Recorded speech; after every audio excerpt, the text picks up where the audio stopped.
so. No, no, no, no. I don't think so. No, no, no, no. It's never, ever, ever, ever, ever, ever gonna happen. I don't think so. No, no, no, no. I don't think so. No, no, no, no. It's never, ever, ever, ever, ever, ever gonna happen.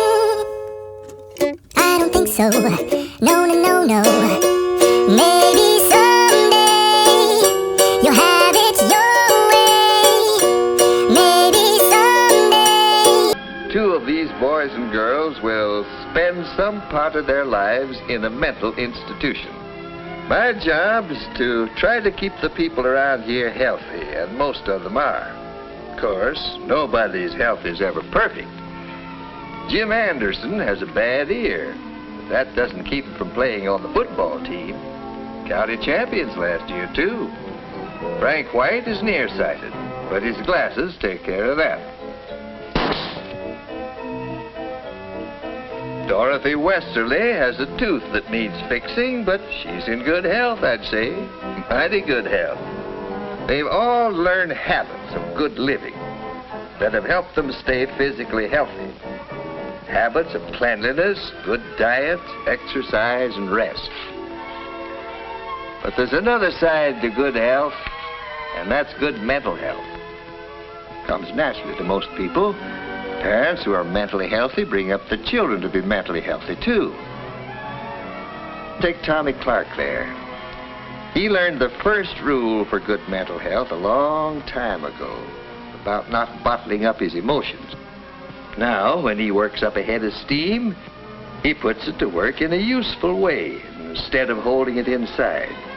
When you try to do that, it's bound to come out in some unpleasant way.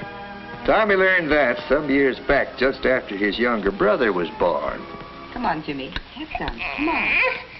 Tommy, eat your meat. You haven't eaten a bite all day. I declare I don't know what's got into you. You heard your mother, Thomas. Now do as she says. Finally, his folks sent him to see me. There wasn't anything physically wrong with him that I could find, so I began to talk with him. If you've got something on your mind, Tommy, why don't you talk about it? Well, We all have our problems, Tommy. But I can talk about it. Of course you can. And you know something? The more you talk about your problems, the easier they are to solve. It's bottling things up inside that's bad. When you feel something, if you're mad or afraid or worried, you've got to let it out or it'll come out some other way. Like you losing weight and not sleeping. Now, what is it, son? Gosh, Dr. Martinson, this may sound kind of funny to you. No, it won't. I don't think my folks want me anymore. They're planning to get rid of me. What makes you think that, son? I heard them say so one night.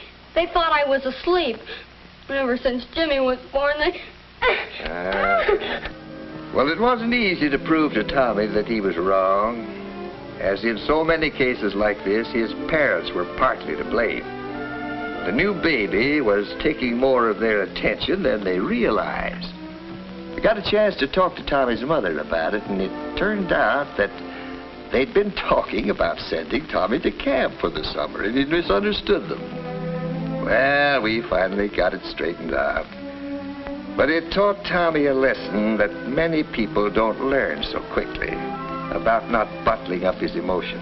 He learned that it could be easy to talk to his folks and that he didn't have to hide his love for them. Good night, Mom. Good night, Tommy. Well, that is quite a few years ago. Tom's graduating today. That #1 rule for good mental health, don't bottle up your emotions, has helped him through many a tough spot. Of course, we're talking about some of the simple rules for staying in good mental health. And that brings us to the second rule, which is respecting yourself. Sounds easy, doesn't it? But look what happened to Bruce Matthews. He went out for the tennis team a couple of years ago, and while he had a lot to learn, he had the makings of a fine player. But he wasn't satisfied with slow, steady improvement. Oh, he expected himself to be perfect right from the start. Missing a point would make him boil over at himself. Well, the coach finally caught on to what Bruce was doing to himself with his demand for perfection. Sure, I think it's fine to keep wanting to improve. I understand that, but I think you're going at it the wrong way. How do you mean? Well, did you ever stop to think how good your game really is? Yeah. After missing that last point? That's just what I'm getting at. You're worrying too much about the game and you don't enjoy it. But, gee, Coach, I know I can do better. Sure you can, but the point is you shouldn't let yourself get mad every time you miss a point. Why, even the world's champion can't make every point. You can't be perfect. You've got to learn to get more pleasure out of this game. So take yourself as you are, and instead of expecting yourself to be perfect. It took a while for Bruce to get what the coach was driving at.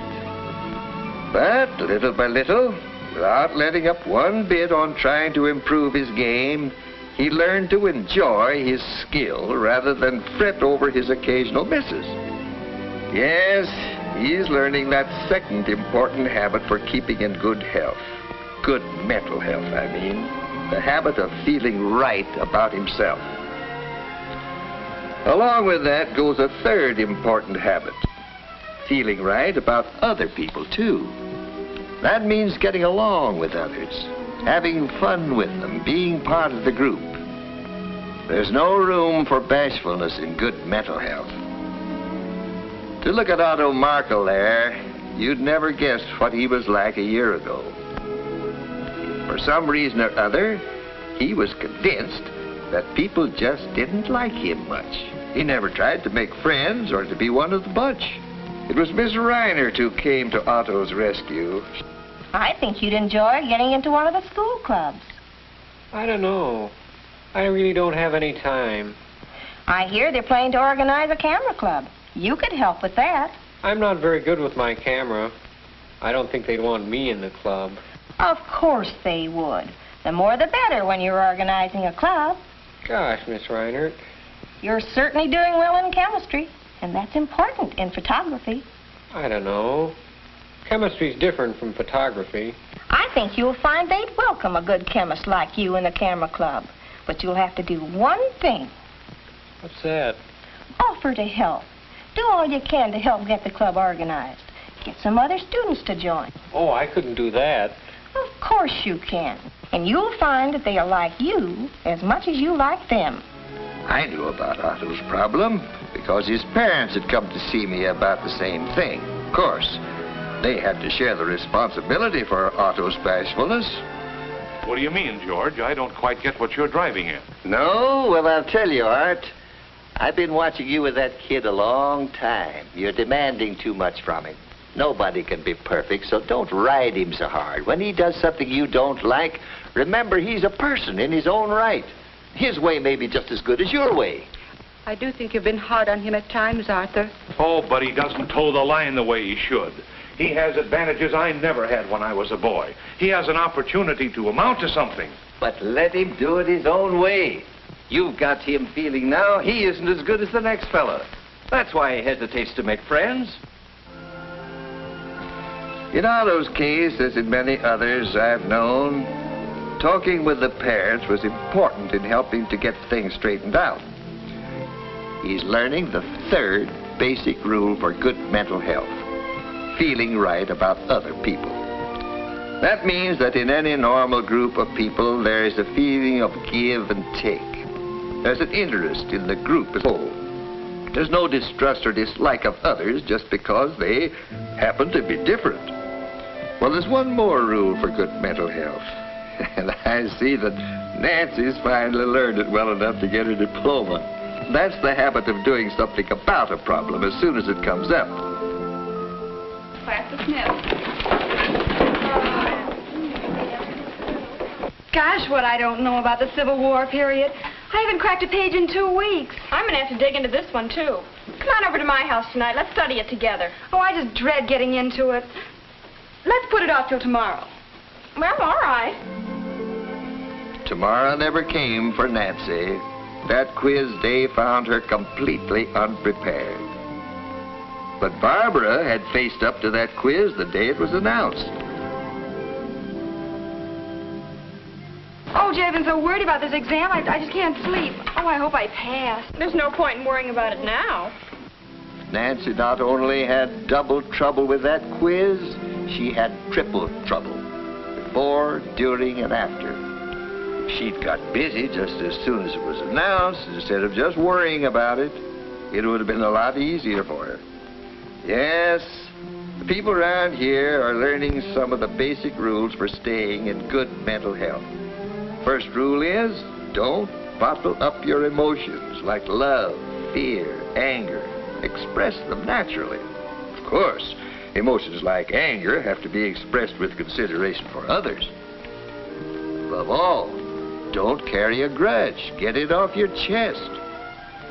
The second rule is to respect your own abilities. Always try to improve, but remember that you're human. The third rule is to respect others. Treat them as friends. And finally, when a problem shows up, face it at once, calmly, reasonably, and honestly. And remember that one of the best rules for good mental health is talking out your troubles and problems with someone whose opinion you respect. Your parents, your family doctor, your school teacher or advisor. Your clergyman may be the right person to talk to on many things. Whoever it may be, talking is one of the best tonics there is for good mental health.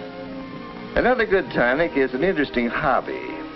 Gives you a way to relax, a chance to accomplish something you can be proud of. Well, those are some of the rules for staying in good mental health. Of course, they're just the ABCs of a subject big enough to fill whole libraries. But as more and more folks get to know these ABCs and follow them, they're going to be able to look at a group like this someday and feel that they have a greater chance than ever for the kind of happy, useful life which will make our world a better place to live in.